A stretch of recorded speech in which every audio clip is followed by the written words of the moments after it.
first of all, bro, I was at an airport in Atlanta, okay, and I had to go through TSA.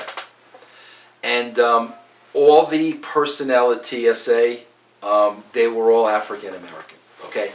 I had a problem at TSA, and I asked to speak to the person's supervisor. Okay, the person that I had a problem with was a female African American.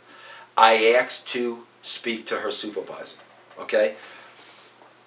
Everybody in the department were African American, okay? They had me sit and wait to speak to her supervisor, okay, bro? I sat there for over an hour waiting to speak to her supervisor. In my opinion, everybody there protected her and kept me from speaking to her supervisor. Finally, after sitting there for an hour, a black officer comes up to me and says, listen, you're going to have to leave now. And I said, leave what? I said, I'm not doing anything. I'm here cool as a cucumber. You've had me waiting here for an hour to talk to her supervisor. So next thing I know, the black cop says to me, I want you to know there are cameras all over the place watching you. And I'm like, watching me do what, bro? Like, I'm literally sitting here waiting to talk to her supervisor. So now I'm feeling like I'm being racially profiled. That's what they were all African Americans. I just wanted to speak to this woman's supervisor. They were not allowing me to speak to her supervisor. Finally, the guy literally escorted me away. I was never allowed. And bro, this supervisor was dropping F-bombs on me. I mean, like, I was appalled. So I felt it was my duty to tell her supervisor, you know, if she talks to the wrong person that way, you can have problems. They never let me speak to a supervisor. So I went on my show and I laid out that story just like I told you.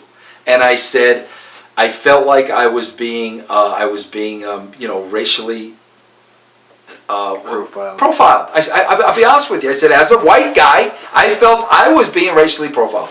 Well, bro, there's a guy online that literally he's very Jim Cornette-ish.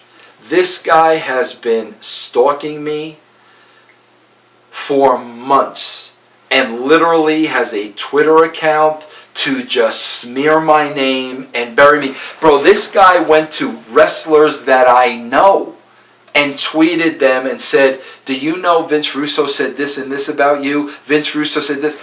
Bro, I never said any of it, and the wrestlers he went to believed him. So now I had to go back to them recently and I had to say, guys, do you know, like, this is somebody that's been stalking me. I never said that. He's literally making all this shit up for whatever reason. I don't know who this guy is, right? So, bro, this guy takes my hour-long podcast, cuts it and edits it down to a couple of minutes to paint a picture of me as an absolute racist. He took an hour, cut it down to about 2 or 3 minutes. Okay? So, bro, of course, then people want to know why I have problems with the dirt sheets. Okay?